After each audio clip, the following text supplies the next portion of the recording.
నమ్మినందుకు నిలువునా ముంచాడు ఓ బ్యాంకు ఉద్యోగి. ఏకంగా తన తోటి బ్యాంకు సీనియర్లకే కుచ్చుటోపి పెట్టాడు. 2,65,00,000 రూపాయలను స్వాహా చేశాడు.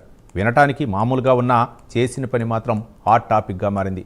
నల్లగొండ జిల్లా దేవరకొండలోని ఎస్బీఐ బ్రాంచ్లో చక్రపాణి అనే వ్యక్తి 3 ఏళ్లుగా అటెండర్గా పనిచేస్తున్నాడు. చక్రపాణికి కంప్యూటర్ పరిజ్ఞానం ఉండటం బ్యాంక్ సిబ్బంది అతనితో పని చేయించుకునేవారు.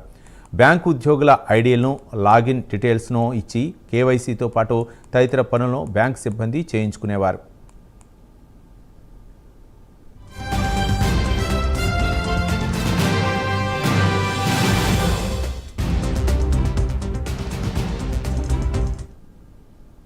అదే అదునుగా బ్యాంకును బురడీ కొట్టించాలనుకున్నారు. ఒక్కసారిగా ఖాతాల్లో ఉన్న నగదును చేసేసరికి ఎలాగైనా అక్రమంగా దక్కించుకోవాలనుకున్నాడు.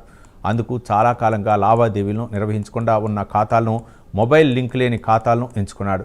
వాటిని తన మొబైల్కు కనెక్ట్ చేసుకున్నాడు. ఖాతాలోని డబ్బును తన స్నేహితుల ఖాతాలకు బదిలీ చేసుకున్నాడు. ఆ తర్వాత తన అకౌంట్కు బదిలీ చేయించుకునేవాడు.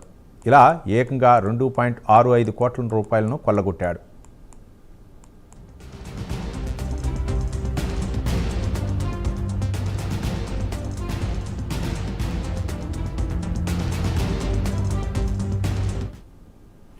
హైదరాబాద్కు చెందిన ఓ కస్టమర్ ఖాతా నుంచి నగదు బదిలీ అయినట్లు మెసేజ్ రావడంతో ఖాతాదారుడు బ్యాంకు అధికారులకు ఫిర్యాదు చేశాడు. దీంతో అప్రమత్తమైన బ్యాంకు అధికారులు తీగలాగారు.